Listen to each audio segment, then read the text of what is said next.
This person Acharya Prashant के बारे में भी सेम ही चीज़ हो रही है कि लोग उनके बारे में कोई एक भी बात नहीं सुनना चाह रहे। अगर मान लीजिए वो जैसे मैंने भी अपना वीडियो बनाया था, उसमें मैंने उनकी 10 बातों की तारीफ करी थी कि जो जो काम कर रहे हैं वो कमेंडेबल है, बेहतरीन काम कर रहे हैं। बट हैविंग सेड दैट, मैं ये नहीं समझता कि तो मोरालिटी एक ऐसी चीज़ है जो एवर, एक तो क्या होती है कि बहुत न्यू है, क्योंकि सिविलाइजेशन ही बहुत न्यू है।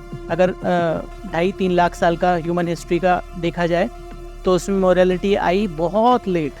तो उसमें भी मोरालिटी जो है चेंज होती रहती है हर कुछ सालों में। एक्टर शायद गए थे, ठीक है, हमारे बंगाल से, तो उन्होंने उस मैगजीन में लिखा था कि जर्मन से जब मैंने पूछा कि यहाँ के आपके हालचाल क्या है, ठीक है, तो वो तो सीधे सीधे बता रहे थे कि वो जो मिडिल ईस्ट से जो लोग आ रहे हैं उनकी वजह से क्राइम बढ़ रहे हैं, अभी तो हमें भी सेफ फील नहीं हो रहा है। तो मुझे एक बात बताइए कि जिसको फिजिकल लॉज से, नेचुरल साइंसेस से जानना इम्पॉसिबल है, तो आप भी तो उसी नेचुरल साइंसेस फिजिकल वर्ल्ड का पार्ट हैं। आपने कैसे जान लिया?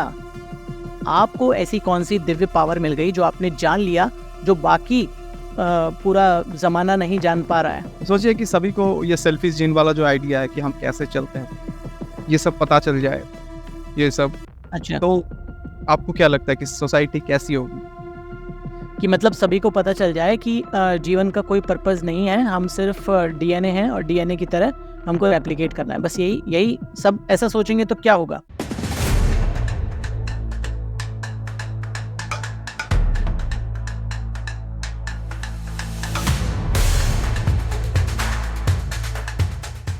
दर्शकों को नमस्ते। आज हमारे साथ लॉजिकल आयाम के रवि जी जुड़े हैं। रवि जी, क्या हाल चाल है आपके? एकदम बढ़िया, आप बताइए। मेरा तो ठीक ठाक चल रहा है, पर हमारे जो बाकी देशवासी जो है ना, हमें टिकने नहीं दे रहे। मतलब कुछ फॉरेन में कुछ दोस्त थे, उनके सामने मुंह नहीं दिखा पा रहा हूँ कि ये होता है तुम्हारे देश में। आपने भी जैसे रिसेंटली एक वीडियो बनाई थी ना कि इंडियन सिविक सेंस में, कि बाहर के लोग क्या कर रहे हैं देश में। ये मतलब तो सब हमारे चलता लोग, रहता है, ये तो सब चलता ही रहता है हमारे देश में। अब नेपाल में क्या हो रहा है आप देखो, उसके कंपैरिजन में तो हमारा बेहतर ही है ना। वहाँ तो पूरा सिविल अनरेस्ट हो रखा है सब कुछ। तो ये चलता रहता है। बट इसमें क्या होता है कि लोगों की जो मेमोरी है वो गोल्ड फिश की तरह है, बिल्कुल 7 सेकंड 8 सेकंड वाली, जो वैसे होती नहीं है गोल्ड फिश की मेमोरी 7 सेकंड की, पर एक कहावत बन गई है तो चल गई है। बट बेसिकली लोगों की मेमोरी बहुत कम है, गोल्ड फिश से भी कम है। कि जो प्रेजेंट रियलिटी चल रही है उस पर वो बात करेंगे और तभी उनको दोबारा से कोई दूसरा मुद्दा मिल जाएगा और उस मुद्दे की तरफ वो घूम जाएंगे।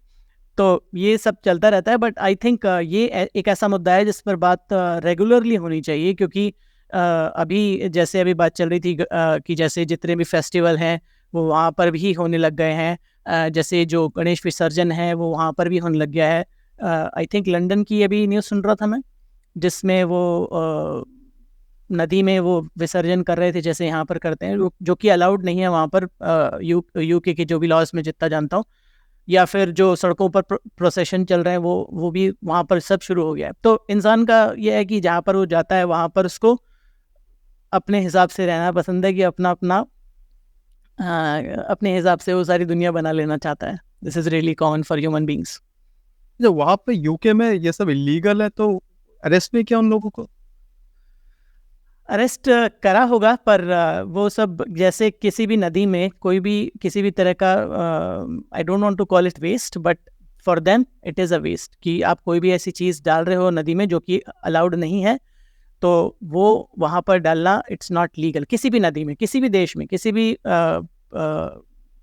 ऐसी यूरोप या अमेरिका या कहीं भी, कनाडा में, कहीं पर भी कोई नदी में आप पोल्यूशन करते पाए गए, कागज़ भी डालते हुए पाए गए, तो आपको फाइन होगा, और ज़्यादा होगा तो आपको गिरफ्तार कर लिया जाएगा। बहुत स्ट्रिक्ट लॉज हैं। ये वाटर बॉडीज़ को आप नहीं पोल्यूट कर सकते किसी भी लेवल पर। हमारे यहाँ ही चलता है जो चलता है कि भाई जहाँ पे जो करना है वो नंबर 1 नंबर 2 हम सब कर लेते हैं, बट वहाँ पर तो अलाउड नहीं है। किया होगा मुझे लगता है अरेस्ट उनको भी, आई don't no, I didn't follow that news. Japan में जब मतलब सबवेज में पानी चढ़ जाता है तो वो पानी भी देखते हैं कि स्विमिंग पूल जैसा साफ है। Japan is the epitome of the human development, क्योंकि इसमें क्या है कि जहाँ पर भी जाएंगे वो जैसे वहाँ पर सुनामी भी आएगी, वहाँ पर सब सड़कें वड़कें ख़त्म भी हो जाएंगी। तो जैसे हमारे यहाँ पर थोड़ा टाइम लगता है, बट वहाँ पर तो बिल्कुल बिंदास वो और इनफैक्ट काफ़ी जगहों पर मतलब कि वो उसको एक तरह से मिलिट्री लेवल ऑपरेशन की तरह यूज़ करते हैं और तुरंत सड़क सड़क टूट जाती है। भूकंप वगैरह बहुत आते हैं, बाकी नेचुरल डिज़ास्टर भी बहुत आते हैं जापान में। हाँ, तो तुरंत वो उसको बना लेते हैं। तो ये तो उन्होंने सीख लिया है कि हमें हमारा जो ज्योग्राफिकल चीज़ें हैं वो बहुत ज़्यादा फ्रेजाइल हैं। मतलब उस तरीके से देखा जाए ज्योग्राफिकली तो Japan is very fragile land, but वो समझ गए हैं कि डेवलपमेंट किस तरह से करना होगा। हाँ, वो तो समझ में आता है, पर जापान के लोग क्या खुद को ख़त्म नहीं कर रहे हैं? क्योंकि देखिए, जो भी करे अपने देश को इतना आगे बढ़ा रहे हैं, और बच्चे पैदा नहीं कर रहे हैं। तो मुझे मैं बस जब जापान को देखता हूँ ना, लगता है कि जैसे बाकियों के लिए बस एक देश बना के छोड़ रहे हैं कि यहाँ पे आइए और अच्छी फैसिलिटीज़ लीजिए। आपका क्या कहना है इसमें? ये बिल्कुल ऑपोज़िट स्पेक्ट्रम पर हैं। जैसे फॉर एग्ज़ाम्पल हमारे यहाँ पर लोग चाह रहे हैं कि अब ओवरऑल वर्ल्ड वर्ल्ड पॉपुलेशन की अगर देखें डेमोग्राफिक आप देखोगे तो हमारी जो वर्ल्ड पॉपुलेशन जो है स्टेडी हो गई है और भारत में भी बर्थ रेट थोड़ी कम हो गई है। पर पहले का ही जो चक्का इतना तेज़ चल रहा है ना कि हम अभी स्लो डाउन होने में भी हमको बहुत टाइम लगेगा। जापान में स्लो डाउन हो चुका है, दुनिया की सबसे बूढ़ी आबादी वहीं पर है, लोग बच्चे नहीं पैदा करना चाहते जैसा आप बता रहे हो।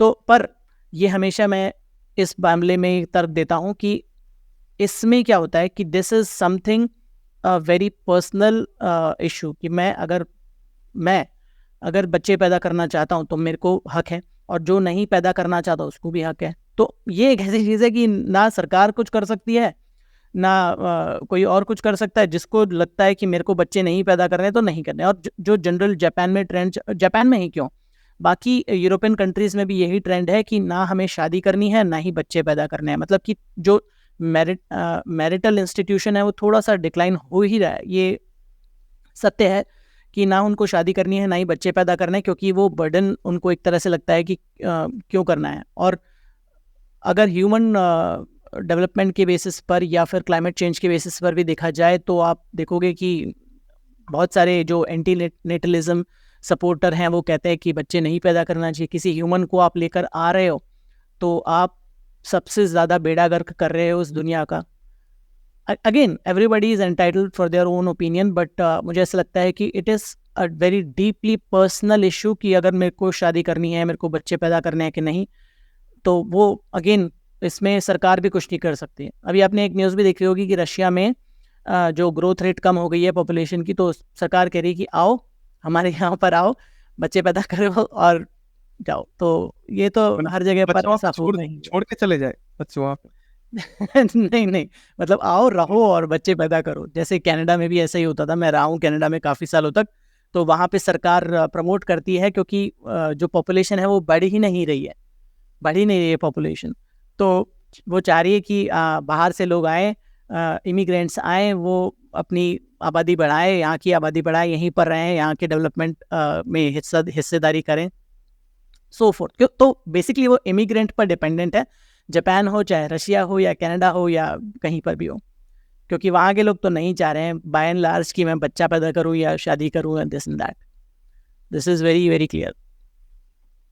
और वहाँ पे जो देख रहा हूँ कि जो इमिग्रेंट्स आ रहे हैं, तो शायद एक मैगज़ीन में पढ़ा था कि जर्मनी में यहाँ से एक एक्टर शायद गए थे, ठीक है? हमारे बंगाल से। तो उन्होंने उस मैगज़ीन में लिखा था कि जर्मन से जब मैंने पूछा कि यहाँ के आपके हाल-चाल क्या है, ठीक है? तो वो तो सीधे-सीधे बता रहे थे कि वो जो मिडल ईस्ट से जो लोग आ रहे हैं, उनकी वज़ह से क्राइम बढ़ रहे हैं, तो अभी तो हमें भी सेफ फ़ील नहीं हो रहा है। पर जो भी, मैं लीगल इमिग्रेंट की बात यहाँ पर कर रहा हूँ, जो भी लीगल इमिग्रेंट किसी भी कंट्री में जाता है, उसको सरकार अच्छे से ठोक बजाकर जांच पड़ताल करके उनका पूरा बैकग्राउंड चेक करके ही उनको वीज़ा देती है। और अगेन परमानेंट रेजिडेंस की बात की जाए कि भाई ये लॉन्ग टर्म में अगर आपको रहना है तो वो और भी ज़्यादा मुश्किल है कि किसी भी कंट्री में आपको परमानेंट रेजिडेंस वैसे तो मिलेगा ही नहीं। पर जैसे मान लीजिए कनाडा, सिंगापुर या बाकी जगहों पर भी आपको लेना है तो आपको ज़बरदस्त बैकग्राउंड चेक होता है। आपका पूरा हिस्ट्री, ज्योग्राफी निकाल के वो देखते हैं कि आपने कभी कुछ गलती से भी कुछ क्राइम तो नहीं किया। तो बेसिकली जो इमिग्रेंट जाएगा शॉर्ट टर्म पे या लॉन्ग टर्म, मैं टूरिस्ट वीज़ा की बात नहीं कर रहा हूँ, बट जो लॉन्ग टर्म पर जाएगा 1 साल 2 साल वर्क वीज़ा पर या परमानेंट रेजिडेंस पर, वो डेफिनेटली वो ऐसा नहीं होगा कि वहाँ पर वो क्राइम करने जा रहा है, क्योंकि उसके अच्छे से बैकग्राउंड चेक हो चुकी है। अगेन कौन किस इंटेंशन से जा रहा है, क्यों, कौन क्या करना चाहता है, नोबडी नोज। बट जनरली जो जनरल ट्रेंड देखें तो immigrants are generally nicer people, जो कुछ नहीं करना चाहते, वो अपना काम करके अपने लाइफ को ग्रो करना चाहते हैं दूसरी कंट्री में इतनी मुश्किल से गए हैं। तो ये तो इरेशनल फियर है इन लोगों का, जो कि हमेशा से रहा है कि लोग आए हमारी जॉब ले रहे हैं, हमारा सब कुछ ले रहे हैं। तो ऐसा तो नहीं है, कोई आकर आपकी जॉब थोड़ी ना ले सकता है जब तक आप खुद ही नहीं काम करना चाहो। तो ये तो कॉमन सेंस है। और वहाँ पे जाके तो कुछ लोगों को ऐसे भी देख रहा हूँ कि एक लोग तो कनाडा की एक मतलब लड़की थी, मतलब भारत से गई थी कनाडा में, वो भीख मांग रही थी सड़क पे या स्टेशन पे। ऐसे भी हालत होती है वहाँ पे जाके। आप तो देखो आप ही ऐसा है ना, मैं आपको बताता हूँ, ऐसा ये हमेशा आप जब भी किसी भी कंट्री की न्यूज़ देखोगे ना, भले ही वो भारत की न्यूज़ हो जो आप कनाडा में या अमेरिका में बैठकर देख रहे हो, या फिर वाइस वर्सा, या कि कनाडा या अमेरिका की न्यूज़ हो जो आप भारत में बैठकर देख रहे हो, आपको वही न्यूज़ दिख रही है जो आउट ऑफ ऑर्डिनरी है, जो अतरंगी है, जो वायरल हो चुकी है ऑलरेडी। तो दैट डज नॉट मीन कि वो ही ट्रेंड चल रहा है। अब आप देखो, हमारे यहाँ पर ऐसा कोई अनकॉमन नहीं है, बहुत ही कॉमन है कि हमारे यहाँ पर भी बैगर की प्रॉब्लम हर शहर में, हर जगह पर बहुत ही कॉमन है। वहाँ पर क्या होता है, जनरली कनाडा की स्पेसिफिकली बात करूँ या अमेरिका की बात करूँ, तो वहाँ पर क्या होता है कि जैसे ट्रैफिक सिग्नल है, वहाँ पर एक इंसान एक बोर्ड लेकर बैठा होगा कि मैं होमलेस हूँ, मैंने 4 दिन से खाना नहीं खाया है, मेरे को पैसा दे सकते हो तो पैसा दे दो। वो आपको आकर अप्रोच नहीं कर सकता, वो आपको सॉलिसिटेशन नहीं कर सकता कि मेरे को पैसा दो वरना तो मैं आपका कांच बजाता रहूँगा, जैसे हमारे यहाँ पर होता है। तो अगर आपको पैसा देना है तो आप उसको दे सकते हो, अगर नहीं तो वो आपकी तरफ देखेगा भी नहीं। तो this approach is definitely different, but जो आपने इंसिडेंस बताया वो डेफिनेटली कॉमन नहीं है और आउट ऑफ ऑर्डिनरी है, क्योंकि लोग यहाँ पर सीख गए हैं कि ऐसा ऐसा करना होता है। तो वहाँ पर भी जाकर अगर कोई 2-4 लोग कर रहे हैं तो of course it's not common at all. वो तो वायरल होने के लिए कर रहे होंगे शायद। यहाँ से मोरालिटी का मतलब मोरालिटी के डोमेन में जाएंगे तो शायद बढ़िया रहेगा। कि आपको क्या लगता है कि ये देश छोड़ के जाना, या फिर कुछ लोग तो कहते हैं कि ना देशद्रोही, हमारे देश से पला बड़ा बाहर जाके काम कर रहा है। अरे भैया देखो, सिंपल कॉमन सेंस की बात, again common sense is very uncommon, ये बहुत बार आपने सुना होगा, विच इज़ ट्रू, जो मैं हर बार देख रहा हूँ। कि आप मुझे बताओ कि मान लीजिए जनरल पॉपुलेशन है, उसमें से हर किसी को अगर गिवन अ चांस, मौका दिया जाए, तो आपको क्या लगता है कितने लोग बोलेंगे कि नहीं मैं तो इसी देश में रहूंगा, मेरे को नहीं जाने का है बाहर? अगर चांस दिया जाए तो सभी लोग पहली फ्लाइट में बैठकर भाग जाएंगे और चले जाएंगे। तो अफसर नहीं भागेंगे शायद, बस वो सरकारी अफसर नहीं भागेंगे, उनका अच्छा धंधा है यहाँ पे। सरकारी अफसर भी कर लेते हैं टूर वूर अपने, हर 2-3 साल में, 1 साल में अपने टूर बना लेते हैं वो, कि भाई मेरे को रोड बनाना है, कैसे वो देखने जाना है, या मेरे को बिल्डिंग टेक्नोलॉजी सीखने जाना है, वो अपना पूरा फैमिली ट्रिप करके आ जाते हैं। बट आप देखो कि अगर कोई इंसान को मौका मिल रहा है, उसको एक्सेस टू अपॉर्चुनिटी है कि मुझे जाकर वहाँ पर पढ़ना है, वहाँ पर काम करना है, हूज टू से कि वो गलत है? और कोई कह भी रहा है तो उससे क्या फ़र्क पड़ जा रहा है? मतलब मैं गया, मैं वहाँ पर रहा, लोगों ने कहा कि तू पागल है जो जा रहा है। जब मैं वहाँ पर रहा 10-12 साल, 15 साल ऑलमोस्ट रहा, जब मैं वापस आने लगा, it was my decision to come back, तो लोगों ने कहा तू पागल है जो वापस आ रहा है। तो लोग तो हमेशा कहेंगे ही कुछ ना कुछ कि भाई तुम हमेशा वो आपके हर डिसीजन को क्रिटिक करेंगे। तो उनकी बातें अगर मानकर आप बैठ जाओगे अपनी लाइफ में तो आप कुछ भी नहीं कर पाओगे। तो वही वॉइसेस को सुनिए जो मैटर करती हैं आपकी ज़िंदगी में, बाकी वॉइसेस को ब्लॉक आउट कर दीजिए। नॉइस कैंसलेशन हेडफोन होते हैं ना, उस उनको पकड़ लीजिए, बस मेरे को सुनना ही नहीं है जो फालतू की वॉइसेस हैं, तो आपकी ज़िंदगी थोड़ी आसान चलेगी। अपने एक्सपीरियंस के बेसिस पर बता रहा हूँ।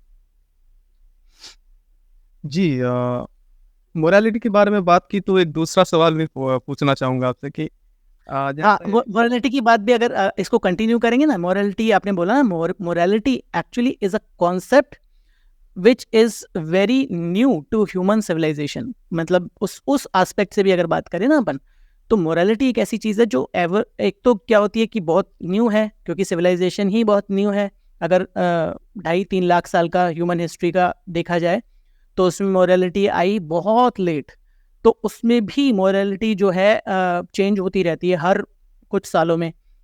कि मान लीजिए, बहुत कॉमन एग्जांपल मैं देता हूँ उसमें कि आज से 50-60 साल पहले इंसानों की खरीद फरोख्त करना, उनको स्लेव रखना बहुत कॉमन था। अमेरिका में भी, भारत में भी।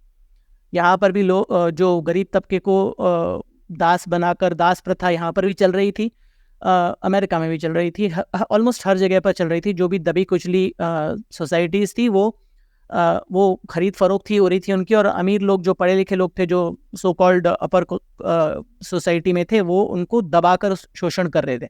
उस समय पर अगर आप किसी से पूछते कि क्या ये सही है, तो वो कहता हाँ ये तो सही है, सभी लोग कर रहे हैं तो सही ही होगा। तो और आपने अगर कुछ ऐसे डॉक्यूमेंट्रीज या मूवीज़ है जो नहीं देखी, तो आई हाईली रिकमेंड।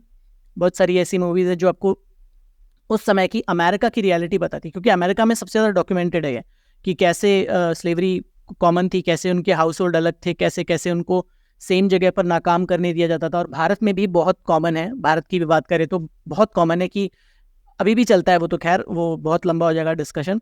बट हर जगह पर ये डिस्क्रिमिनेशन रहा। तो मॉरलिटी का पैमाना हमने अपने हिसाब से बनाया कि हमको लग रहा है कि हमारे हिसाब से सही है तो सब सही है। अब आप उस समय पर दास प्रथा या स्लेवरी को सही मान रहे थे 50-60 साल पहले। अब आप किसी से पूछिए कि स्लेवरी सही है कि नहीं है, वो कहेगा स्लेवरी तो सबसे पाप कर्म है, सबसे खराब चीज़ है। तो ये जो चीज़ें हैं ना, धीरे धीरे चेंज होती जा रही हैं। और उस समय पर आप मॉरलिटी का सेकेंड एस्पेक्ट कि आप किसी का सेक्सुअल ओरिएंटेशन पूछेंगे, तो उस समय पर आप बोलेंगे कि LGBTQ तो बहुत आगे की बात हो गई। आप बोलेंगे महिलाओं को बाहर निकलना चाहिए घर से कि नहीं निकलना चाहिए, उनको पैंट पहनने देना चाहिए कि नहीं, उनको वोट देना चाहिए कि नहीं देना चाहिए। वो कहेंगे नहीं, पागल हो गए हो क्या, महिलाओं को तो घर में ही रहना चाहिए। और ये मैं बता रहा हूँ सिर्फ 60-70-80 साल पुरानी बात। उस समय पर ऐसा कंसेंसस था कि नहीं, ऐसा नहीं होता है। तो पर धीरे धीरे अब सोसाइटी ऐसे हो गई कि इक्वालिटी पर आ गई है। अब हमारी मॉरलिटी चेंज हो गई कि हाँ, हम बराबर मान रहे हैं तुम्हें, विथ सम कंडीशंस अप्लाइड। तो मोरालिटी ऐसी चीज़ है जो इंसान ने हमेशा तोड़ मरोड़ के अपने फ़ायदे के लिए यूज़ करी है। जहाँ पर जिसको जैसा मज़ा आ रहा है वो वैसा उस चीज़ को जस्टिफाई कर रहा है। कास्ट सिस्टम को भी कई लोग जस्टिफाई करते हैं इसी बेसिस पर कि भाई उस समय तक चलता था और ये तो प्रथा चली आ रही है पुरानी, तो अब ये तो हमारी बनाई हुई नहीं है, ये तो बस सदियों से चली आ रही है, उसमें भगवान की वाणी, अब क्या कर सकते हैं, ये सब चला आ रहा है। तो this is something we have to see कि, और अगर हम उसको देखेंगे ना कि ये ह्यूमन कॉन्स्ट्रक्ट है और एवर चेंजिंग है, तो हम उसको इतना सीरियसली नहीं लेंगे, प्रेजेंट रियलिटी के हिसाब से जिएंगे तो ज़्यादा बेहतर होगा। यहाँ पे एक सवाल आता है कि जैसे गेम थियरी के बारे में आपको सभी को, मतलब आपको तो पता होगा, दर्शकों को भी शायद ज़्यादातर को पता होगा या नहीं, मुझे नहीं पता, कि गेम थियरी में जैसे हम या तो कोऑपरेट करते हैं या फिर डिफेक्ट है, ऐसा कोई शब्द था कि ये करते हैं, ठीक है। समाज में भी क्या ऐसा कुछ चल रहा है कि सभी मुंह बोले तो सब कोऑपरेट कर रहे हैं, पर अगर किसी को डिफेक्ट करने का कभी भी मौका मिले तो उसे तो 5 पॉइंट मिल जाएंगे, ज़्यादा पॉइंट मिल जाएंगे, ऐसा ही चल रहा है क्या? ये हमेशा से ही चलता रहा है और हमेशा से ही चलता रहेगा। सोसाइटी हमेशा बाय एंड लार्ज थोड़ा क्या होता है, दिखावट का ज़माना हमेशा से रहा है। कि आप किसी को सामने मुंह पर गाली नहीं दे सकते, ये ह्यूमन सिविलाइजेशन ने हमने सिखाया, राइट? कि आप सामने से किसी को गाली नहीं दे सकते, बट आप पीठ पीछे उसको भर भर कर गाली दे सकते हो। सामने से गाली दोगे तो there is a very good chance कि आपको भी गाली मिलेगी, या there is a very good chance कि आपको मार मुड़ देगा। तो हमें पुराने टाइम से ये सीखा कि बच बचा कर रहना है, अगर अपने आप को डिफेंड करके रखना है तो हमें इसी तरीके से रहना पड़ेगा, थोड़ा सा हमें प्रोटेक्टेड रहना पड़ेगा। तो दिखावट का जो ज़माना हमेशा से रहा ही है कि जैस उसका सबसे कॉमन एग्जांपल है, I don't no it fits into this और नॉट, कि जो मैं हमेशा देखता हूँ कि हमेशा हर कोई इंसान पूछना चाहता है कि हाउ आर यू, भले ही यहाँ पर भी या विदेशों में भी बोलते हैं कि हाँ कैसे हो, बढ़िया। तो ना सुनने वाला, ना क्वेश्चन पूछने वाला जानना चाह रहा है कि तुम कैसे हो, ना क्वेश्चन का आंसर देने वाला जानना चाह रहा है, बताना चाह रहा है कि मैं कैसा हूँ, और वो बताएगा भी तो कोई सुनने वाला नहीं होगा। तो basically everybody wants to just be in their own दिखावट वाली दुनिया, कि भाई ना मैं बताना चाह रहा हूँ ना तो सुनना चाह रहा है। तो बस ऐसे ही चलेगा और ऐसे ही चलता आ रहा है। I don't know if that answers your question और not, but this is what I believe. मतलब थोड़ा दिखावट करना पड़ता है, वरना जैसे कि एक चीज़ होती है कि भगत सिंह बहुत अच्छे हैं, पड़ोसी के घर में हो ना, मेरा बच्चा भगत सिंह क्यों हो। हाँ हाँ, जी। सही है कि भाई पड़ोसी का बच्चा ही भगत सिंह बनेगा, हमारा बच्चा तो भगत सिंह नहीं बनेगा। तो बेसिकली तभी इसीलिए हमारे यहाँ पर भगत सिंह नहीं बन पाए, सुखदेव नहीं बन पाए, राजगुरु नहीं बन पाए, क्योंकि हर कोई चाह रहा था कि पड़ोसी का ही बच्चा बने, और कैंसिल आउट हो गया वो, +5 -5 होकर कैंसिल आउट हो गया बस। तो किसी का बच्चा भगत सिंह नहीं बनेगा, तुम और तुम करते रह गए। और क्यों बने, मुझे एक बात बताइए, हम क्यों चाह रहे हैं कि सामने वाला हमारे लिए सेक्रीफाइस करे? मुझे आज तक समझ में नहीं आया कि हम क्यों चाह रहे हैं कि सामने वाला जो इंसान है वो हमारे लिए सेक्रीफाइस करे, और हम अपना कंफर्ट जोन तो छोड़ेंगे ही नहीं साहब कभी। वाई? Who are you? तो बेसिकली वही वाली बात है कि मैं अगर कोई चेंज चाहता हूँ, जो कि बहुत कॉमन मुझे लगता है कि this is something I really believe in, कि be the change you want to be the change you want to be in the society. तो आप सबसे पहले आपको ही चेंज होना पड़ेगा कि भाई क्या चेंज लाना चाह रहा हूँ मैं, आपको ही खुद दिखाना पड़ेगा कि मैं सच में इस बारे में बात तो करूँ, क्योंकि the only thing as a content creator I can और यू कैन और anybody can do is to talk about any issue. If we don't talk about it, nothing is going to change ever. पहली चीज तो यही है ना, बात करेंगे, आप बात करेंगे, मैं बात करूंगा, ऐसे हजारों लोग बात करेंगे, वीडियो सर्कुलेट होंगे, धीरे धीरे लोगों तक पहुंचेंगे। और ये मैं देख रहा हूँ अपने कमेंट्स में पिछले कई सालों से, एटलीस्ट 2-2.5 सालों से तो देख ही रहा हूँ कि जब से बनाना शुरू किया वीडियोस की, लोग चाह रहे हैं कि हाँ इस तरह का कंटेंट बनना चाहिए, लोग आपको सपोर्ट करना चाह रहे हैं, अच्छे अच्छे कमेंट करना चाह रहे हैं कि हाँ आप इस रेवोल्यूशन को आगे लेके जाओ। Same goes for other content creators. तो ये एक ऐसा चेंज है जो आज से 5, 7, 10 साल पहले नहीं था।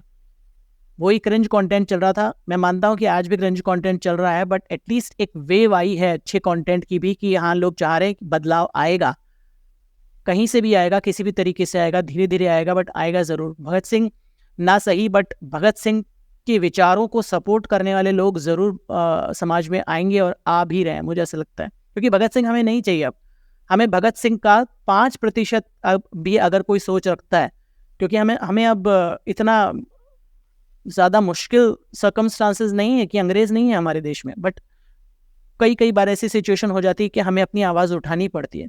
तो अगर हम उसका 1% भी कर लेंगे, भगत सिंह तो बहुत बड़ी बात हो गई, उसका 1% भी कर लेंगे, तो I think it's job done.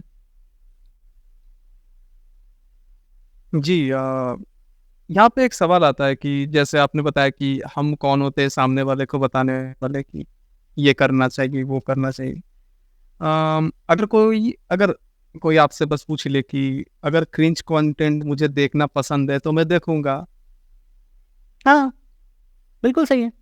देखो देखो, मैं दिस इज रियली ये वाली बात आ जाती है कि जैसे कोई आपने बोला कि, जैसे मैंने बोला कि मैं कौन होता हूँ या तुम कौन होते हो मुझे बताने वाले, या मैं कौन होता हूँ तुम्हें बताने वाला। बिल्कुल सही है, कोई किसी को कुछ नहीं बता सकता। आप एक बात बताइए, अगर अगर आपकी मर्जी नहीं है चेंज होने की 1% भी, तो क्या मैं आपको कोई चीज़ बता सकता हूँ? नहीं बता सकता। आप कहोगे भाड़ में जाओ, तुम अपना काम करो, मेरे को अपना काम करने दो। अगर मैं अपने पड़ोसी को बोलता हूँ कि बेटा यहाँ पर कचरा नहीं डालने का, यहाँ पर हम दोनों का ही मकान प्रभावित हो रहा है, यहीं पर बदबू आएगी तुझे भी और मुझे भी, अगर वो समझ जाएगा तो कचरा नहीं डालेगा, अगर नहीं समझेगा वो कहेगा कि भाड़ में जाओ, तो दोनों की लाइफ अफेक्ट हो रही है। तो basically you can do whatever you want, it's your choice, but the consequences of that will also be have to be borne by you and me and the society. So वो depend करेगा अलग अलग चीज़ों के extent पर, क्योंकि हर चीज़ पर हम सेम चीज़ अप्लाई नहीं कर सकते। कुछ चीज़ों की जैसे बात मैंने कही, एंटी नेटलिज्म वाली जो बात है, मैं उसको सपोर्ट करता भी हूँ और नहीं भी करता हूँ, क्योंकि मैं बोलूँगा कि यार ये पर्सनल चॉइस है। क्योंकि मैं किसी के बेडरूम में घुसकर नहीं बोल सकता कि यार तुम बच्चे पैदा करो या बच्चे पैदा मत करो। वो उसका डीपली पर्सनल इशू होगा। वो कहेगा यार बच्चे पैदा मैं कैसे करूँ, मेरे को तो है ही नहीं इतना मीन्स, फाइनेंशियल मीन्स, कि मैं किसी एक बच्चे को पैदा कर सकूं। अच्छा, यहाँ पे एक सवाल आता है मैंने मतलब मेरे तरफ से कि मान लीजिए कि हमारी हालत उतनी अच्छी नहीं है कि हम 3-4 बच्चों को पाल सके, ठीक है। पर बाकी देशों का तो पता नहीं, पर भारत में तो ऐसा सिस्टम है ना कि राशन का सिस्टम है, मतलब सब्सिडीज का सिस्टम है, वो इनकम टैक्स भी नहीं भरते, तो जो सरकार की थोड़ी मदद से जी रहे हैं, तो वो अगर वो 5-6 बच्चे पैदा कर दे तो वो थोड़ा बोझा नहीं आ जाता है बाकियों के ऊपर? 100% आता है, 100% आता है। बट आप उनको समझाइएगा कैसे? आपके हिसाब से या मेरे हिसाब से समझाने का बेस्ट तरीका क्या है? अगेन मैंने जो कहा बहुत ही क्रूड भाषा में बोल रहा हूं कि हम उनके बेडरूम में जाकर नहीं बता सकते, विच इज ट्रू। बट उनको समझाने का सबसे बेहतरीन तरीका है उनको एजुकेट करना कि आप अगर 4-5 बच्चे पैदा कर रहे हो, आपको लग रहा है कि वो आपके लिए एसेट है, पर वो आपके लिए भी बोझा है और हमारे समाज के लिए भी बोझा है। ये तो बहुत दिखती सी बात है, राइट? कि कल को मान लीजिए अभी आपको लग रहा है कि सरकार से फ्री राशन मिल रहा है, तो आप बच्चे पैदा कर रहे हैं। कल को सरकार बोलेगी कि मैं किसी को फ्री राशन नहीं दे रही हूँ, सरकार कहेगी सारा फ्री राशन बंद, तब क्या होगा? या मान लीजिए सिर्फ फ्री राशन से क्या किसी की जिंदगी सुधर सकती है? क्या वो उसको एजुकेशन मिलेगी? क्या उसको क्वालिटी ऑफ लाइफ मिलेगी? क्या? तो वो चीज हमें उन लोगों को इनफैक्ट सभी लोगों को समझाने की जरूरत है कि क्यों किसी को भी, भले ही आप फाइनेंशियली वेल ऑफ हो, ये सिर्फ गरीबों की बात नहीं कर रहा हूं, अगर हम इस तरह से बोलेंगे कि गरीबों को बच्चे पैदा नहीं करना चाहिए, तो इसका अर्थ सीधा सीधा हो जाएगा कि भारत में 80 करोड़ गरीब हैं, तो 80 करोड़ लोगों को बच्चे पैदा करने का हक नहीं है। ठीक है, ये हमने तो सीधे सीधे उनको उनका सब जो सबसे फंडामेंटल अधिकार है रिप्रोडक्शन का, ह्यूमन जो अधिकार होता है कि रिप्रोडक्शन का, उससे ही उनको बंद कर दिया। उनको बोल दिया नहीं, बच्चे पैदा नहीं करने का। वो गलत है, पर उनको अवेयर करना हमारी जिम्मेदारी है कि भाई तुम बच्चे पैदा करोगे तो उसका नुकसान क्या है, नुकसान देखो। और उनको एनर्जी के बेसिस पर नहीं समझा सकते, उनको क्लाइमेट चेंज के बेसिस पर नहीं समझा सकते आप उनको। उनके फंडामेंटल लेवल पर सबसे पहले समझाना होगा कि one more mouth to feed means this much of grain, this much of water, this much of resources, कि ये आपको जुगाड़ करना पड़ेगा, आपको या किसी ना किसी को जुगाड़ करना पड़ेगा, तब जाकर एक इंसान का पेट भरा जा सकता है। तो वही बात है कि इट्स लाइक पैराडॉक्स कि आप दोनों तरह से डबल एज सॉर्ड है कि आप किसी को बता नहीं सकते, बट ये जग जाहिर सी बात है कि ज़्यादा आबादी, ज़्यादा लोगों को पैदा करना, it's going to cost us and it is costing us every single day, which is true. कि गरीबी को हटाने का एक आइडिया तो मेरे अंदर मतलब दिमाग में भी आता है कि जैसे ब्रिटिशर्स ने यहाँ पे मतलब बहुत दिनों से राज किया, तो वो तो एक पर्टिकुलर धर्म से थे, तो उनके कुछ मान्यताएं थी, ठीक है। जैसे इस्लाम या हिंदुइज्म में शायद मतलब एक से ज़्यादा शादी करने को अलग से नहीं देखा जाता कि क्या कर दिया। हाँ, क्रिश्चियनिटी में देखा जाता है कि एक ही मतलब कि शादियाँ तो भगवान ने पहले से ही स्वर्ग में बना रखी है। तो वैस उस दृष्टिकोण से देखे तो ऐसा नहीं लगता कि ये वन ऑन वन मैरिज जो है वो कभी कभी बच्चों के मतलब खिलाफ जाती है, क्योंकि इतिहास में अगर देखे तो हमारे पूर्वजों में मतलब जितनी महिलाएं हमारे पूर्वज है उससे आधे पुरुष हैं, मतलब आधे पुरुषों को तो कभी रिप्रोडक्शन का मौका ही नहीं मिला, और उन्होंने एक से ज्यादा शादियां की, कभी 2 या 3, किसी ने 1, ठीक है। तो अगर आप या मेरे या फिर किसी भी बच्चे के दृष्टिकोण से देखे कि हो सकता है मेरा एक ही पिता हो, मेरी एक और माँ हो, सौतेली माँ, पर अगर मुझे रिसोर्सेस उस एक पिता से आधे या फिर किसी गरीब पिता से जितने मिल रहे हैं उससे ज्यादा मिल रहे हैं, तो ये मेरे लिए अच्छी बात होगी ना। इस यहाँ पर भी फंस गया है कि मोरालिटी से। नहीं, it is not a morality question, it is basically survival issue. क्योंकि एक लेवल आ रहा है पूरे समाज में कि एक्सेस टू वाटर, सबसे पहली चीज तो एक्सेस टू क्लीन वाटर ही नहीं है आबादी के पास। जो एक डे जीरो होता है ना कि पानी खत्म हो चुका है आपके पास, वह state, this is among many other issues कि अनाज कैसे उगाओगे जब पानी नहीं है, खाना कैसे खिलाओगे जब पानी नहीं है, पानी कैसे पियोगे जब पानी नहीं है। तो वो सारे इश्यूज एक्सेस टू रिसोर्सेज पर आके अटक जाते हैं कि आप बोलोगे कि मैं इतनी आबादी, मैं सबको फ्री पास दे रहा हूँ कि भाई सब खुले में रिप्रोड्यूस करो आराम से, कोई प्रॉब्लम नहीं है, जितने बच्चे चाहो प्रोड्यूस करो। बट उसका रिप्रकर्शन ये है कि हमारी आबादी की जो दर है दुनिया में सबसे ज़्यादा है, हमारी आबादी सबसे ज़्यादा है।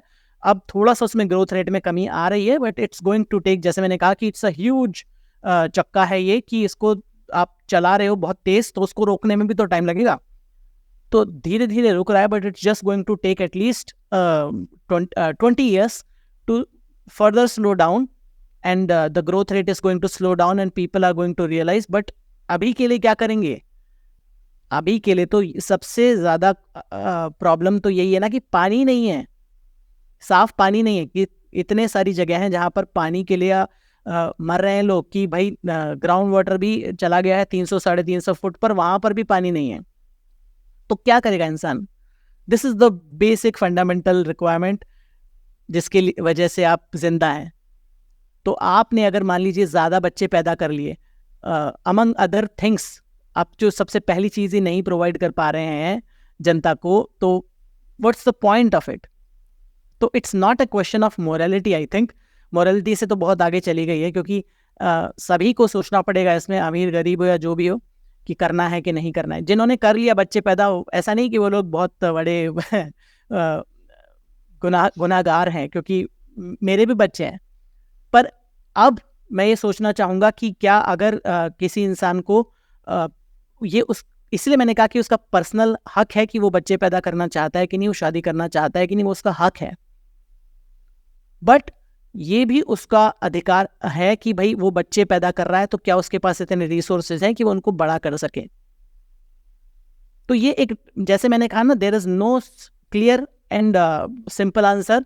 ये एक तरह का डिलेमा है कि आप फिर तो गरीब लोग कभी बच्चे पैदा कर ही नहीं पाएंगे। और हिस्टोरिकली देखा जाए तो गरीब लोगों के ही सबसे ज़्यादा बच्चे होते हैं, क्योंकि उनके पास एजुकेशन की कमी है। उनके पास, उनको किसी ने बताया नहीं कि क्यों ज़्यादा बच्चे पैदा नहीं करने चाहिए। और अमीर लोगों के पास बच्चे कम होते हैं, क्योंकि उनको already they have access to education and they are aware कि ज़्यादा बच्चे पैदा करने से क्या होगा क्या नहीं होगा। और कुछ बच्चे तो अनप्लान्ड भी हो जाते हैं ना, क्योंकि उनको कॉन्ट्रासेप्शन का वो सब नहीं पता, तो कुछ बच्चे तो ना चाहते हुए हो जाते हैं। ऐसा ही हुआ हमारे देश में। जो एक डिस्कशन सुन रहा था मैं कि 60s-70s में जब, और से भी पहले, क्योंकि अगेन ना फंसोगे, but this is the reality कि लोगों के पास बिजली नहीं थी, लोगों के पास कुछ और एंटरटेनमेंट नहीं था, तो लोग क्या करेंगे? लोगों के पास यही है, लोगों के पास कॉन्ट्रासेप्टिव का एक्सेस नहीं था, तो आबादी बढ़ती गई, और एक लेवल अब ऐसा आ गया है कि वो संभाले नहीं संभल रही है।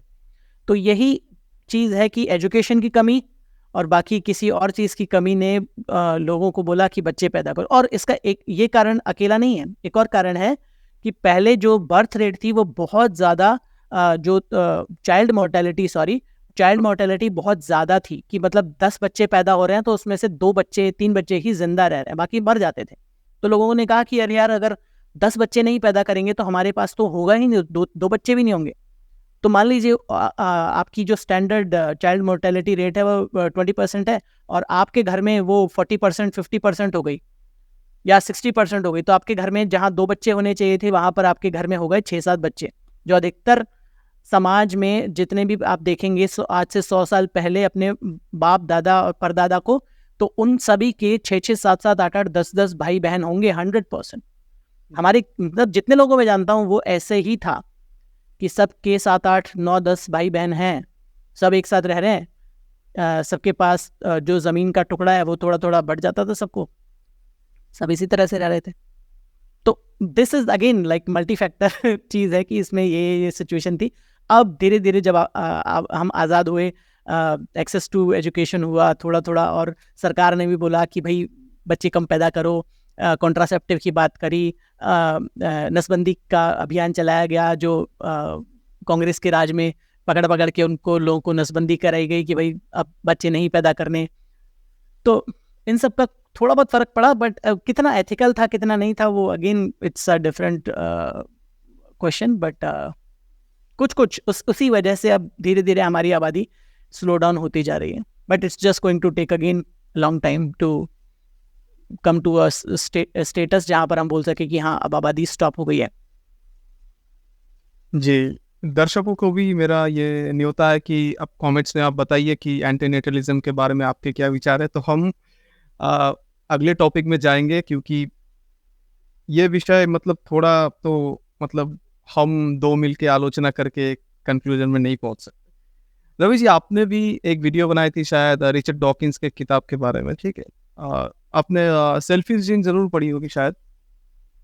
सेल्फिश जीन मैंने बहुत सालों पहले पढ़ी थी, पर मुझे अभी इतना याद नहीं है, बट मुझे बेसिक थोड़ा मोटा याद रहता है, तो इसलिए मुझे रिफ्रेशर, मैं जैसे आपको बता रहा था कि किताबों पर वीडियोस इसलिए बनाता हूँ कि जो किताबें पहले पढ़ी थी, या क्योंकि आपको भी पता है कि जो किताब 1 साल पहले भी आपने पढ़ी हो तो उसका आपको, मुझे लगता नहीं कुछ बहुत ज़्यादा याद रहता है, तो इसलिए जब भी मैं वीडियोस बनाता हूँ, मुझे कोई किताब पढ़नी होती है, उस किताब को पढ़ता हूँ, और इसीलिए कि मैं वीडियो बना सकूँ, या वीडियो बनाता हूँ क्योंकि किताब को पढ़ सकूँ, तो बेसिकली है।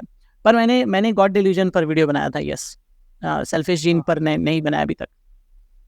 सेल्फिश जीन में मतलब इंट्रोडक्टरी पार्ट में एक रिचर्ड डॉकिंस ने एक वार्निंग जैसी दी थी ना, कि कुछ लोगों ने उनको ईमेल किया और बताया कि ये किताब आपने जो लिखी है वो हमने पढ़ी, और पढ़ने के बाद हमारे जो जीवन है उसके सारे जो अर्थ है वही खत्म हो गए। हम सोचते थे कि जीवन इसलिए है उसलिए है, और आपने ऐसे मतलब इनकी व्याख्या दे दी कि बस हमारे जीन्स हमें और हमारे जो परिवार के लोग हैं उन्हें जिंदा रखने के लिए कितना कुछ रचते हैं। तो ये वार्निंग तो मैंने भी पढ़ी थी जब वो किताब मैंने पढ़नी शुरू की, तो मैंने ऐसा कुछ सोचा नहीं था कि क्या हो जाएगा, ज्यादा से ज्यादा बट क्या होगा।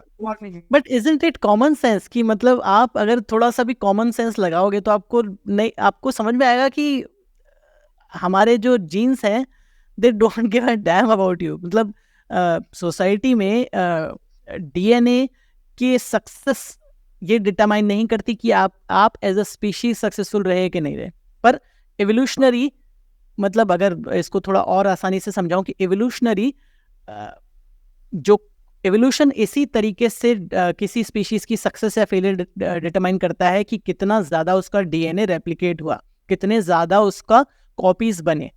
ठीक है, इसलिए अगर इवोल्यूशनरी देखा जाए तो humans are the most successful species.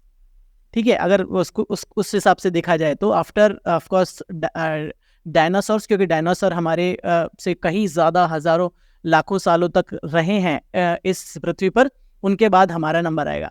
तो सिर्फ अगर स्ट्रिक्टली उस पॉइंट ऑफ व्यू से देखा जाए कि कीड़े मकोड़े नंबर 1 में रहेंगे ना, कीड़े मकोड़े कब से है यहाँ के कब से हैं, तो मतलब उस सिर्फ डीएनए रेप्लिकेशन की क्षमता से आप नहीं पता लगा सकते कि कौन सी स्पीशीज सक्सेसफुल है, कौन सी स्पीशीज सक्सेसफुल नहीं है। वो स्ट्रिक्टली सब्जेक्टिव नेचर होगा। तो पर जैसा मैंने कहा कि कॉमन सेंस नहीं है कि हमारे जीवन का पर्पस यही है कि हम बच्चे पैदा करें और मर जाएं। मतलब अगर बाकी और सब चीज़ों को मैं छोड़ दूं कि भाई हमारे जीवन का वैसे ऑब्जेक्टिवली कोई पर्पस है नहीं, हम पर्पस देते हैं अपने जीवन का, बट सिर्फ मैं एवोल्यूशनरी बायोलॉजी की टर्म्स में बोल रहा हूँ कि सिर्फ हमारे जीवन का यही पर्पस है कि तुम पैदा हो, बड़े हो, तुम इस लायक बनो कि रिप्रोड्यूस करके बच्चे पैदा करो, उन बच्चों को बड़ा करो और मर जाओ। This is all our DNA our like you know the evolution wants from us कि भाई तुम इतना कर लो बस, बाकी तो तुम करो जो करो वो ऑप्शनल है।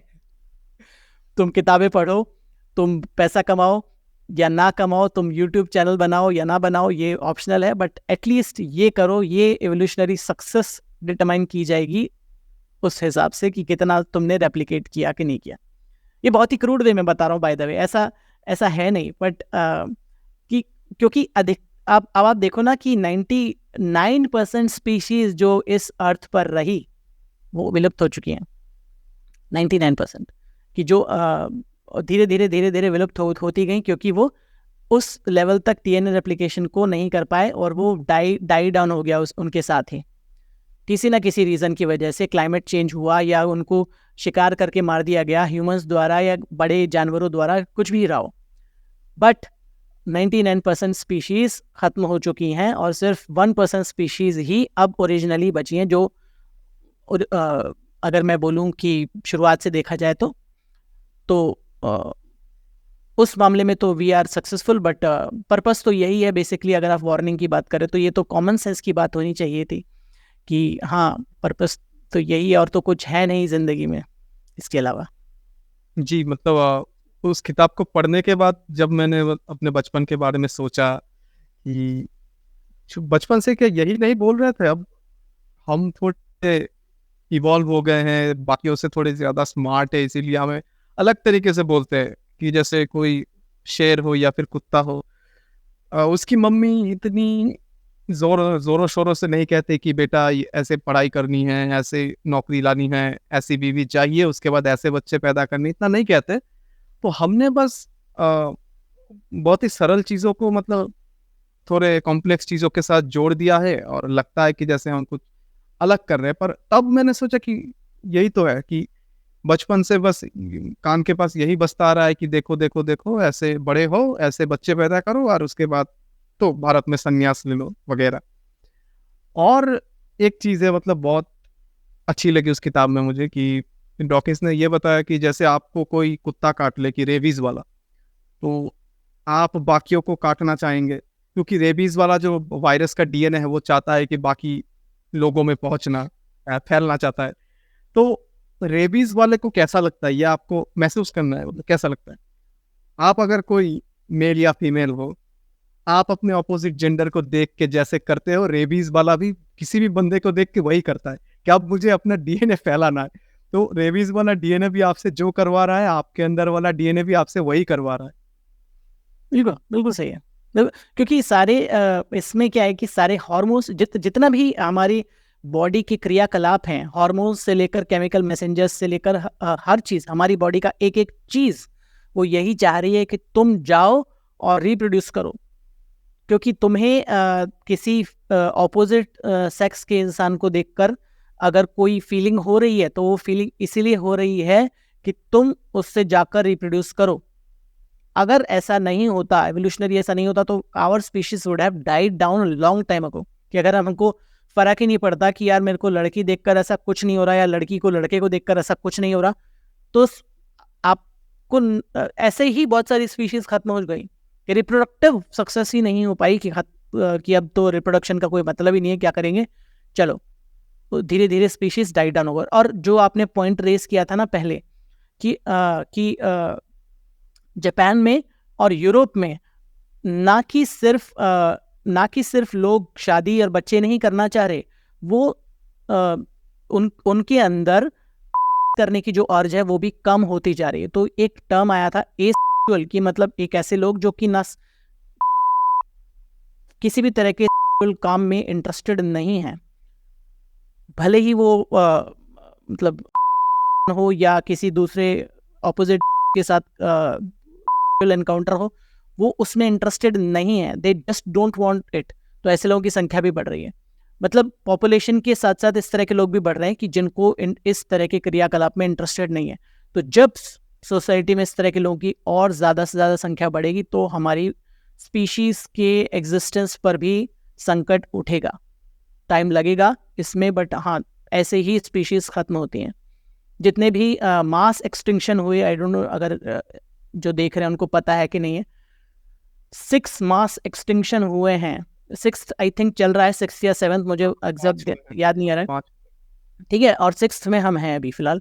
तो हर समय पर लार्ज नंबर ऑफ स्पीशीज़ ख़त्म हो जाती हैं, या तो रिप्रोडक्टिव फेलियर की वजह से, या एनवायरनमेंट चेंजेस की वजह से, या फिर पोचिंग हंटिंग की वजह से, या किसी भी कारण की वजह से, या उनका खाना खत्म हो जाने की वजह से, या एस्ट्रॉयड इम्पैक्ट, कोई एक्सटर्नल इन्फ्लुएंस जैसे डायनासोर खत्म हुए। तो धीरे धीरे हर स्पीशीज़ खत्म हो जाती है।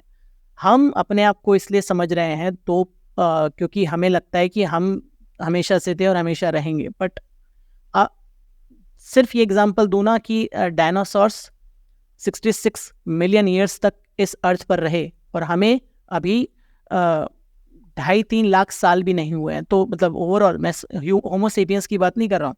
तो उस लिहाज से तो हम लोग we are just a blip in the whole history of earth.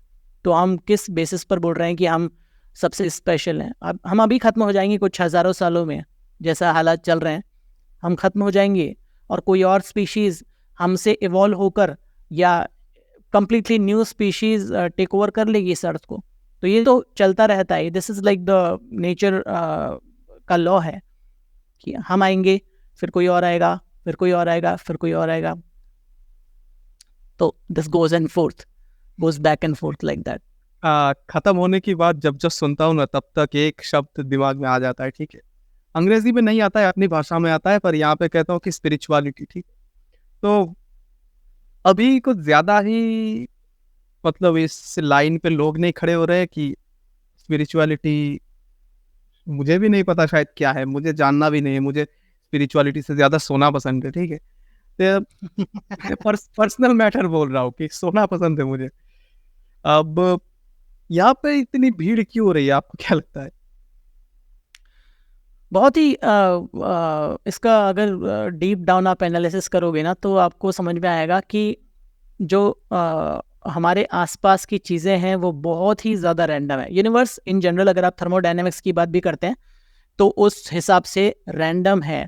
Entropy जो है वो बढ़ती जा रही है, जब जब एंट्रोपी बढ़ती रहेगी तो हम खत्म हो जाएंगे। तो रैंडमनेस को जब बढ़ती रहती है तो जितने भी इवेंट हैं वो सारे रैंडम हैं, ठीक है।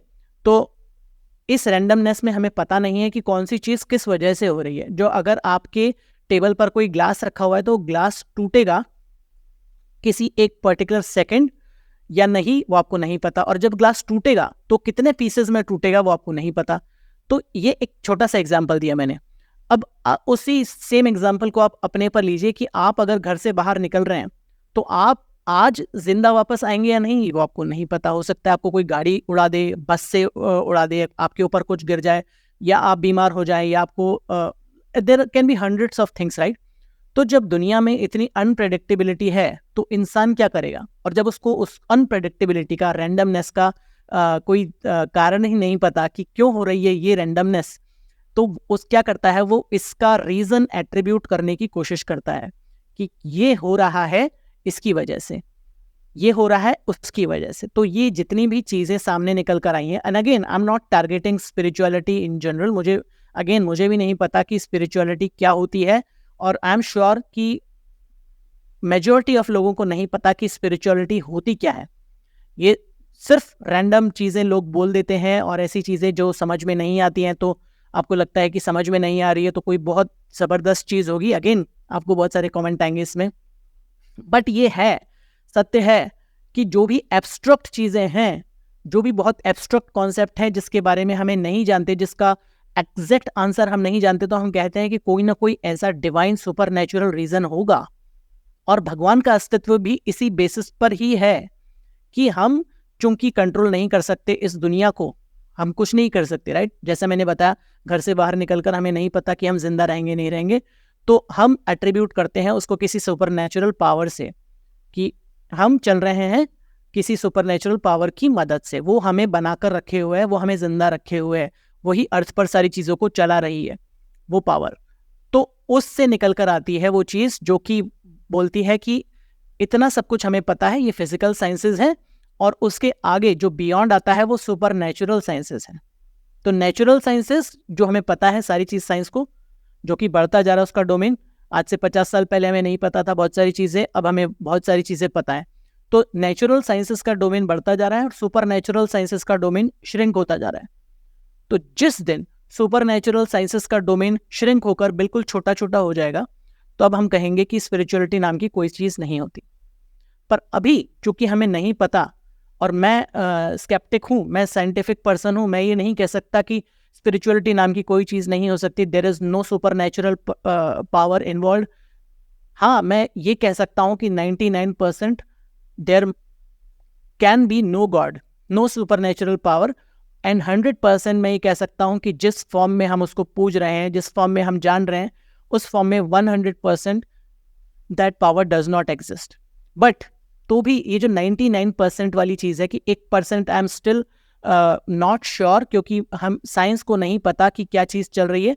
तो जिस दिन नेचुरल साइंस से का डोमेन इतना बढ़ जाएगा, हमें पता चल जाएगा सारी चीज़ों के बारे में, हमें डार्क मैटर, डार्क एनर्जी, हमें बिग बैंग के बारे में पता चल जाएगा, हमें जो भी बाकी डायमेंशंस के बारे में पता चल जाएगा, जो पता चल रहा है धीरे धीरे, तब हम कहेंगे कि हाँ ऐसा कुछ नहीं होता। बट फिलहाल 1% I am open to really good supporting arguments, supporting statements या सपोर्टिंग एविडेंस कि हाँ मुझे दिखाइए कि ऐसा कुछ होता है कि नहीं होता है। तो बाय दैट टाइम जब तक ऐसा कोई टाइम आता है तब मैं कहूँगा कि स्पिरिचुअलिटी मुझे ऐसा लगता है बहुत ही एब्स्ट्रैक्ट कॉन्सेप्ट है, और मुझे नहीं लगता कि कोई एक ऐसा डेफिनेटिव आंसर हो सकता है स्पिरिचुअलिटी का जो जिसको लोग अलग अलग नामों से बताते हैं। कई लोग अद्वैत वेदांत के नाम पर बताते हैं, कई लोग बोलते हैं कि कुछ और, कई लोग बोलते हैं कुछ और। तो again to each their own, but फिलहाल मेरे को ऐसा लगता है कि I still will go with natural sciences. ये लंबा हो गया। टोटल डिस्कशन 2.25 घंटे चला। मैं तो मतलब थक गया था। ठीक है, मेरे अलावा अर्पित जी थे, मेघना जी थी और रुद्र जी थे। ठीक है, तो टॉपिक से कुछ बाहर चले गए थे कभी कभी हम, मतलब भगवान के ऊपर टॉपिक रखा था। तो मेघना जी ने स्पिरिचुअलिटी की जो डेफिनेशन दी, जो वो कहती है कि आचार्य जी की भी एक ही डेफिनेशन है जो वो कहती है, मुझे नहीं पता। तो रुद्र जी ने ना मतलब कुछ मिनटों में बहुत अच्छा एक आर्गुमेंट दिया कि हम ना जैसे कि पकड़ लीजिए कि हम आप या मैं अपने माता पिता को बहुत सारे शब्द इस्तेमाल करते हैं कि प्यार करते हैं, श्रद्धा करते हैं, उनसे मतलब क्या कहे कि ऋणी है उनके, कि बहुत काम किया उन्होंने हमारे लिए। तो इंटरचेंजेबली हम यूज करते रहते हैं ऐसे शब्दों का। उन्होंने कहा कि आप लोग ये स्पिरिचुअलिटी, फिलोसॉफी, धर्म, साइंस, ये सब इतनी मतलब इंटरचेंजेबली यूज करते रहते हैं कि मैं कंफ्यूज हो गया हूँ। क्योंकि उन्होंने कहा कि आपने जो कहा कि खुद को जान के बेहतर पृथ्वी बनाना, हाँ, तो वो तो सेल्फ हेल्प हुआ ना। तो और उन्होंने कहा कि स्पिरिचुअलिटी जो चीज, मतलब मैंने बहुत आसान भाषा में जाना है कि कुछ एक्स्ट्रा नेचुरल एक्सपीरियंसेस जो साइकेडेलिक्स खा के हो सकते हैं या फिर मेडिटेशन से शायद हो सकते हैं, जो स्टेट गौतम बुद्धा ने निर्वाणा है, हो सकता है ऐसा कुछ हो। इस बारे में आपका क्या ख्याल है? तो वो पॉडकास्ट आ चुका होगा, तो दर्शकों को कहूंगा कि वो भी थोड़ा देख ले अगर चाहे तो। इसमें मैं सिंपल अगेन मैं अपनी बात करूंगा तो लोग बोलेंगे कि मन से बोल रहा है। तो मैं एक सफल इंसान की बात करता हूँ, रिचर्ड डॉकिंस की बात करता हूँ। तो उनसे किसी ने पूछा कि आपको नहीं लगता कि हो सकता है कि कुछ ऐसा हो? तो उन्होंने सिंपल बोला कि हो सकता है वाली बात पर अगर आप अपनी अपनी आर्ग्यूमेंट हो सकता है वाली बात पर टिका रहे हैं, तो सिंपल सी बात मैं आपसे पूछता हूं कि क्या आपको नहीं लगता कि हो सकता है एक रेनबो कलर का यूनिकॉर्न हो जो डायमंड खाता हो? तो आपको नहीं लगता? हो सकता है, राइट? उसके होने के चांसेस भी इक्वल हैं। तो अगर मैं अपना आर्ग्यूमेंट पूरा प्रमाइस ही हो सकता है पर टिका रहा हूं, तो वो फिर बहुत ही वीक प्रमाइस हो जाएगा, मुझे ऐसा लगता है। क्योंकि जो भी लोग बोलते हैं वो सिर्फ एक या दो आर्ग्यूमेंट देते हैं। अगेन मैं उस डिस्कशन में नहीं था, तो मुझे पता नहीं क्या बातें हुई। तो मैं उस डिस्कशन को छोड़कर मैं अपना ही बात बोलता हूँ कि हर कोई ये बोलता है कि स्पिरिचुअलिटी को समझना मुश्किल है, मुश्किल ही नहीं, नामुमकिन है। कि मतलब इसको फिजिकल वर्ल्ड से, नेचुरल साइंसेस से या फिजिकल लॉज से जानना इम्पॉसिबल है। तो मुझे एक बात बताइए कि जिसको फिजिकल लॉज से, नेचुरल साइंसेस से जानना इम्पॉसिबल है, तो आप भी तो उसी नेचुरल साइंसेस, फिजिकल वर्ल्ड का पार्ट हैं। आपने कैसे जान लिया? आपको ऐसी कौन सी दिव्य पावर मिल गई जो आपने जान लिया, जो बाकी पूरा जमाना नहीं जान पा रहा है? आपको कैसे पता कि ये चीज सत्य है? किस बेसिस पर आप अपने इस आर्ग्यूमेंट को रख रहे हैं? सिर्फ इस बेसिस पर कि हो सकता है? तो वो तो मैं जैसे मैंने बोला कि हो सकता है, कुछ भी बोल सकता हूँ मैं तो ये चीज़ को। Again I don't want to be crude about anybody's, और मैं रिस्पेक्ट करता हूँ कि अगर कोई किसी भी चीज़ में, जैसे मैं हमेशा बोलता हूँ कि मैं रिस्पेक्ट करता हूँ आपके आइडियोलॉजीज़ को, एंड आई जस्ट टेल कि लेट इट बी।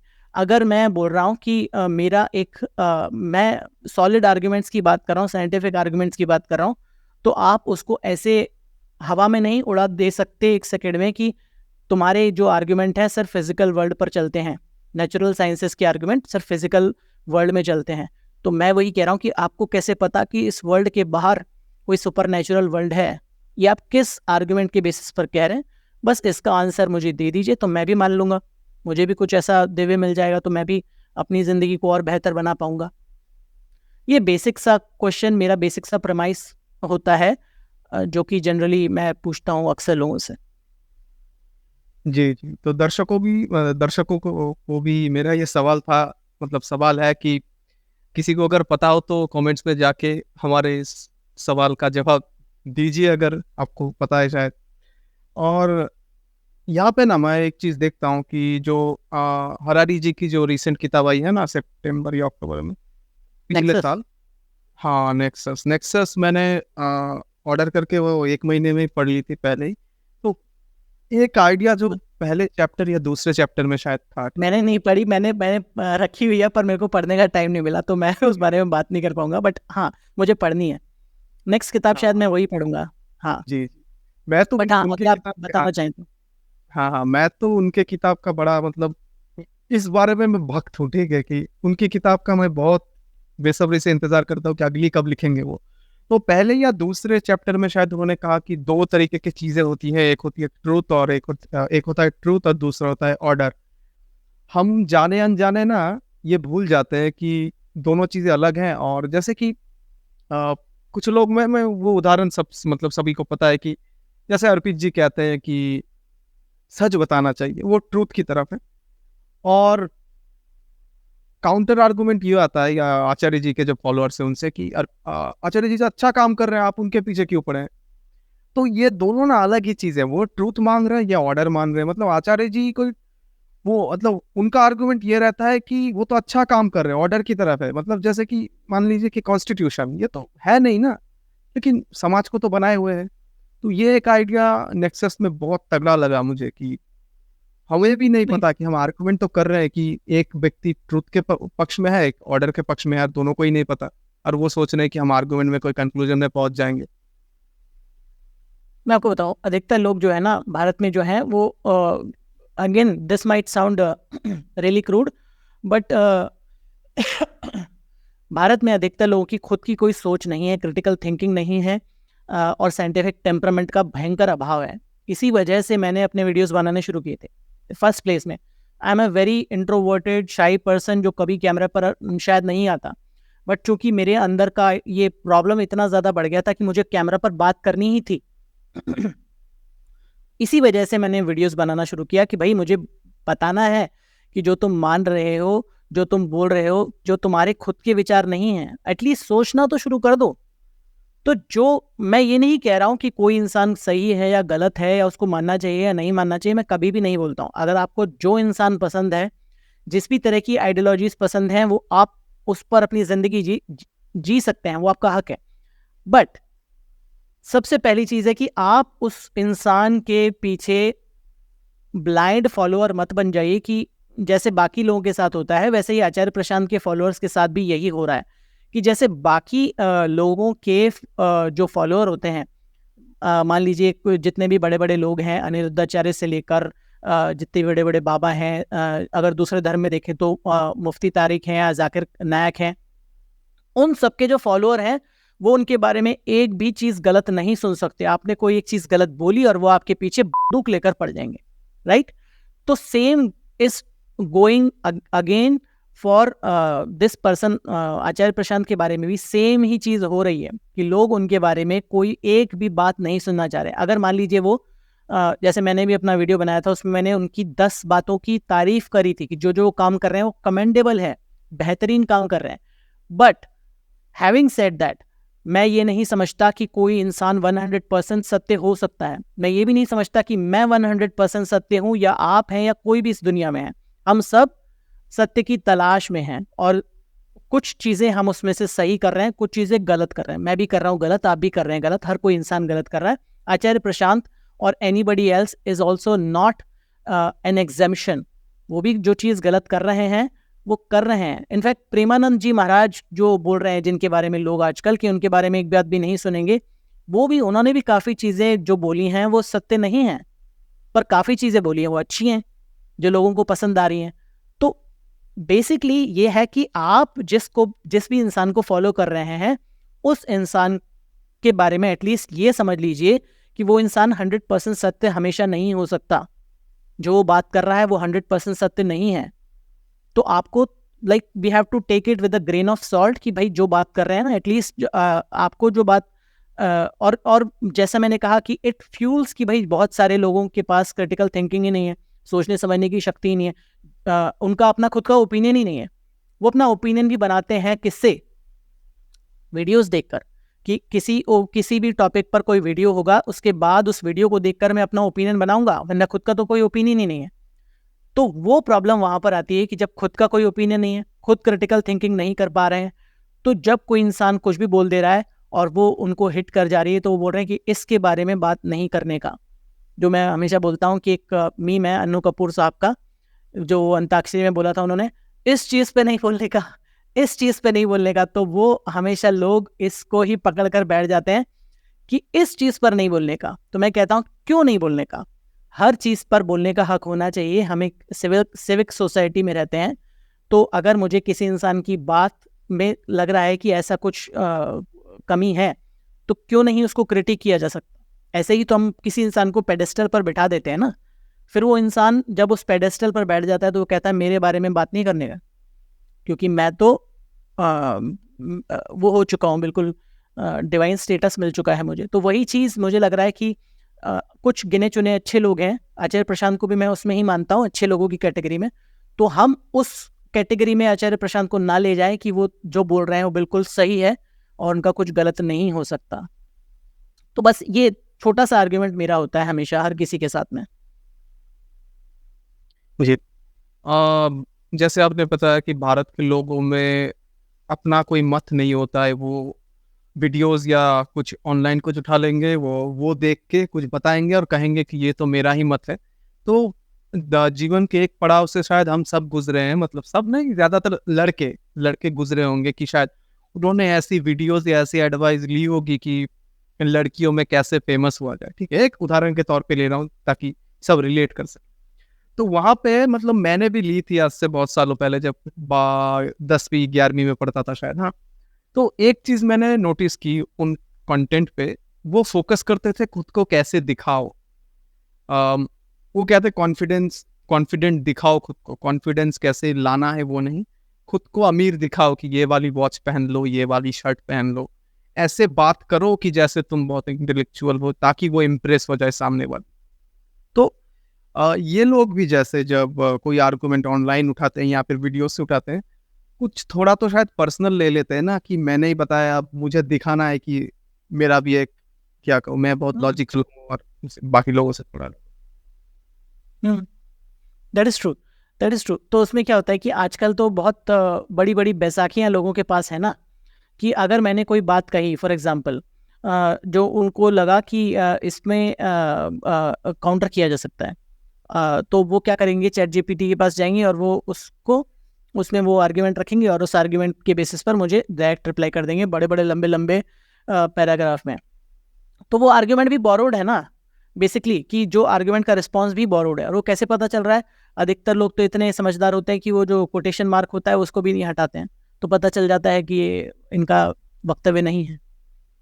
तो ये और इतना समझदार, इतना पढ़ा लिखा मैं हूँ कि मुझे समझ में आ जाता है कि कौन इंसान किस तरह की बात कर रहा है। और अगर कोई बोरोड आइडियाज से बात कर रहा है, तो सूनर और लेटर उसकी बातें आपको समझ में आ जाएंगी कि कौन सा आइडिया बोरोड है और कौन सा आइडिया आपका खुद का है। समझ में आ जाता है बहुत आसानी से, कि क्योंकि उसमें क्लियर डिस्टिंक्शन आपको देखने को मिलती है कि ये आइडिया तो बोरोड है, ये सब यहाँ पर है, और ये आइडिया तुम्हारा है क्योंकि ये यहाँ पर है। इस मतलब मैं इसको और ज़्यादा क्रूड तरीके से नहीं कहना चाहता हूँ, बट हाँ, ऐसा मैंने बहुत बार देखा है लोगों में। तो इसीलिए वीडियो बनाना शुरू किया कि एटलीस्ट लोगों में अपनी खुद की सोच तो डेवलप हो, खुद के ओरिजिनल आइडियाज़ तो आए कि भाई हाँ मैं ये कर रहा हूँ तो क्यों कर रहा हूँ, सोचना तो शुरू करें लोग। यही मेन आइडिया है। जी जी। क्योंकि पहला पॉडकास्ट है तो हमने कोई टॉपिक नहीं लिया, तो बस आखिरी सवाल रवि जी से मेरा होगा। हाँ, कि जैसे हम व्यक्तिगत तौर पे बहुत सारी चीज़ें मानते हैं, जैसे कि कुछ किताबों के बारे में हमने बात की, जैसे सेल्फिश जीन हो गई या फिर वो सेपियंस हो गई, हमें बहुत कुछ सिखाती है, ठीक है, व्यक्तिगत तौर पे। पर दिन के आखिर में क्या ऐसा नहीं लगता कि अगर सब ये सब जान जाए यार, सोसाइटी ऐसी हो जाए, तो क्या चलेगी कुछ, मतलब चलेगा सोसाइटी? कैसी हो जाए मतलब, अच्छी हो जाए खराब हो जाए? अच्छी या खराब नहीं, सोचिए कि सभी को ये सेल्फिश जीन वाला जो आइडिया है कि हम कैसे चलते हैं, ये सब पता चल जाए, ये सब, अच्छा, तो आपको क्या लगता है कि सोसाइटी कैसी होगी? कि मतलब सभी को पता चल जाए कि जीवन का कोई पर्पस नहीं है, हम सिर्फ डीएनए हैं और डीएनए की तरह हमको रेप्लिकेट करना है, बस यही यही सब ऐसा सोचेंगे तो क्या होगा? नहीं, या ये तो एक मतलब पार्ट है, जैसे कि बाकी सारे मत जो हैं, जैसे हरारी जी बोलते हैं या फिर बाकी जो चिंतक बोलते हैं कि जि जिनकी बात लोग सुनते नहीं है, और ये लोग सोचते हैं कि अगर सोसाइटी ऐसी हो जाए तो यूटोपिया बन जाए या क्या हो जाए। मतलब यूटोपियन सोसाइटी जहाँ पर सब लोग कुछ भी करें। नहीं मतलब इन सब चीज़ों में अवेयर हो जाए कि कोई पगले कोई घोड़े की तरह इतने, क्या कहूँ अब, शब्द नहीं है। रैशनल हो जाएं। हाँ, छोटे छोटे शब्दों में। देखो अगर सब लोग रैशनल हो जाएंगे तो उसमें उसमें थोड़ा सा बेहतर होगी, 100% बेहतर होगी सोसाइटी, क्योंकि अगर आप किसी भी देश का कलेक्टिव इंटेलेक्ट उठाकर देखेंगे ना, जहाँ पर जितने ज़्यादा समझदार लोग होते हैं वो देश उतना ही ज़्यादा प्रोग्रेस करता है। तो 100% अगर रैशनल साइड में हम बात करें कि लोग ऐसे हो गए, मेजॉरिटी ऑफ द पॉपुलेशन ऐसी हो गई जो सोचने लग गई है कि हाँ मेरे लिए क्या सही है क्या गलत है। हम सिर्फ इस आइडिया को पकड़ के चलते हैं कि अगर मेजॉरिटी ऑफ द पॉपुलेशन सोचने लग गई कि हाँ मेरे लिए क्या सही क्या गलत है, मुझे क्या करना है, मुझे समझ में आ रहा है धीरे धीरे, तो समाज बेहतरी की डायरेक्शन में ही जाएगा। अब अगेन उसमें उसमें लोग रिप्रोड्यूस करें या ना करें, लोग बच्चे पैदा करें ना करें, लोग अंधविश्वास में माने या ना माने, वो बिल्कुल अलग डोमेन है, क्योंकि उसमें क्या होगा, उसमें भी स्ट्रेटा क्रिएट कर दिए जाएंगे। क्योंकि आप देखिए ना, ह्यूमन अगर एज ए सोसाइटी देखा जाए तो काफ़ी इंटेलिजेंट है, अगर एज ए एनिमल देखा जाए तो काफ़ी इंटेलिजेंट है, बट उस इंटेलिजेंस के लेवल पर भी काफ़ी स्ट्रेटा बने हुए हैं कि मैं इंटेलिजेंट हूँ, मेरे से ऊपर एक और इंटेलिजेंट है, फिर एक और फिर एक और फिर एक और। तो उसमें भी काफ़ी लेवल अपने आप ही क्रिएट कर लिए जाएंगे। हम we love to divide and conquer, divide and rule. हम चाहते हैं कि हम ज़्यादा कर लें और दूसरे को कम कर दें। तो रैशनल समाज में भी कई लोग ऐसे हो जाएंगे जो कहेंगे मैं सबसे ज़्यादा रैशनल हूँ और तुम कम रैशनल हो, तो तुम मेरी बात सुनो। तो उस रैशनैलिटी में भी इरैशनैलिटी धीरे धीरे आ ही जाएगी, क्योंकि ये समाज ऐसे ही चलता है, ये एंट्रोपी ऐसे ही बढ़ती रहती है सिस्टम की। तो ये तो जाएगी तो केओस की तरफ ही जाएगी, ना कि ऑर्डर की तरफ, डिसऑर्डर की तरफ जाएगी, ना कि ऑर्डर की तरफ। बेसिकली ये नेचुरल प्रोसेसेस ऐसे ही चलते हैं। और कुछ उदाहरण, जैसे कि जैसे हमारे यहाँ पे बंगाल में दुर्गा पूजा आने वाली है, ठीक है, तो सभी बहुत एक्साइटेड है, या फिर 2 दिनों पहले तो मैं भी अपने एक दोस्त के साथ मतलब मोटरसाइकिल में एक, मतलब क्या कहूँ, दुनिया का सबसे बड़ा जो स्टैचू होगा माँ दुर्गा की, जो देवी दुर्गा है उनकी, तो वो देखने भी चला गया था। अगर रैशनल सोसाइटी होगी तो क्या ये सब होंगे या फिर क्रिकेट वगैरह होंगे, तो ये भी सवाल आता है दिमाग क्यों नहीं होगा। मतलब देखा जाए तो अगर इंसान ने अगर ये फेस्टिवल बनाए, स्पोर्ट्स बनाए, तो क्या उनके पीछे मेन पर्पस क्या था? फेस्टिवल्स के पीछे का मेन पर्पस था द आइडिया ऑफ सेलिब्रेशन। अगर आप देखेंगे कि सबसे पहला जो साल का मतलब मैं मार्च अप्रैल की बात कर रहा हूँ, कि जो सबसे सबसे जो एंशियंट कैलेंडर स्टार्ट होता है मार्च अप्रैल से। एंशियंट कैलेंडर मतलब कि रोमन, ग्रीक या इंडियन, ये जितने भी एंशियंट सिविलाइजेशन थी उनका कैलेंडर स्टार्ट होता था मार्च अप्रैल में। क्यों? क्योंकि वो सीजन चेंज हो रहा था, तो वहां पर नई फसल कटती थी। तो नई फसल कटती थी तो it was a cause for celebration कि यार नई फसल कट रही है, नया खाना आएगा घर में, अब खाने की तंगी नहीं रहेगी, तो हम सेलिब्रेट करते हैं।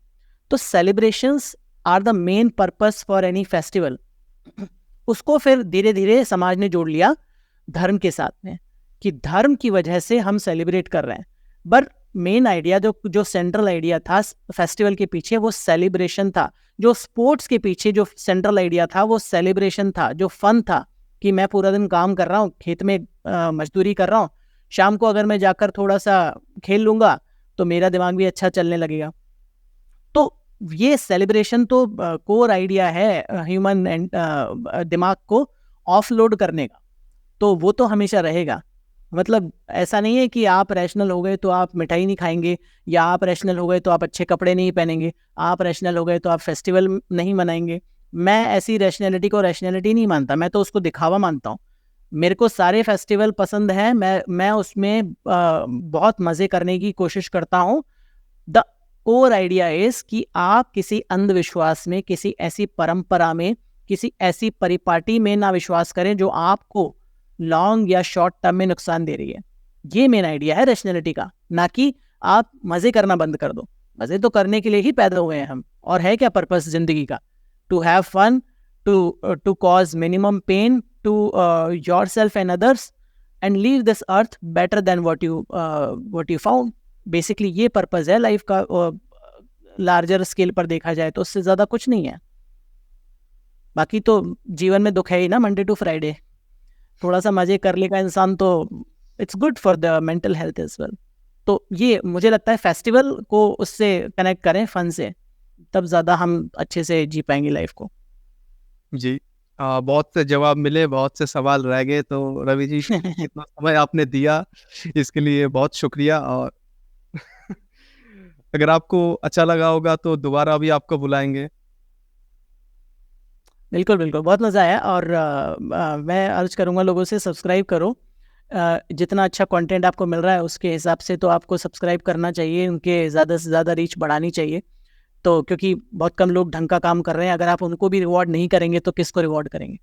तो इनको रीच बढ़ाइए, इनके व्यूज़ बढ़ाइए, और हम भी कोशिश करेंगे आपको सपोर्ट करने की। वापस आएंगे ज़रूर, मज़ा आया। धन्यवाद। धन्यवाद, मिलेंगे फिर।